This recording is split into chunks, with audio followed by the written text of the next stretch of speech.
அண்மை செய்தி. சென்னை ஆலந்தூர் அருகே அம்மா உணவகத்தில் அரசு பள்ளி இயங்கி வருவதாக வெளியான செய்தி மிகுந்த மனவேதனையை அளிக்கிறது என்று எடப்பாடி பழனிசாமி தெரிவித்திருக்கிறார். இதை பற்றின மேலும் விவரங்களை எமது செய்தியாளர் ராஜகுமரன் வழங்க கேட்கலாம். ராஜகுமரன், வணக்கம். விவரங்கள்.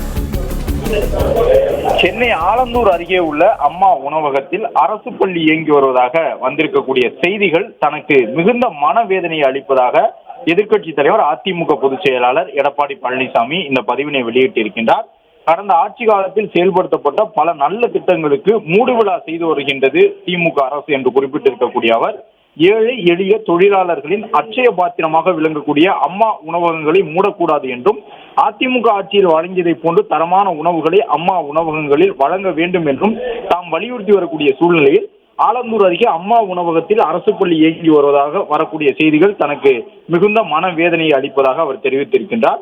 இந்தியாவில் உள்ள மாநிலங்கள், வெளிநாடுகளில் இருந்தெல்லாம் அரசு பிரதிநிதிகள் தமிழகத்திற்கு வருகை தந்து அம்மா உணவகங்கள் இயங்குவதையும் தங்களுடைய மாநிலங்களிலும் நாடுகளிலும் உடனடியாக அம்மா உணவகங்களை திறப்போம் என்று சொல்லி வரக்கூடிய சூழ்நிலையில் வெளிநாடுகளுக்கு சுற்றுப்பயணம் சென்று கொண்டிருக்கக்கூடிய முதலமைச்சர் உடனடியாக ஆலந்தூரில் உள்ள அம்மா உணவகத்தை முழுமையாக நடத்தவும், அரசு பள்ளி மாணவர்களுக்கு வேறொரு பாதுகாப்பான இடத்தை வழங்கிடவும் அரசை வலியுறுத்துவதாக அதிமுக பொதுச் செயலாளர் எதிர்க்கட்சி தலைவர் எடப்பாடி பழனிசாமி தெரிவித்துள்ளார்.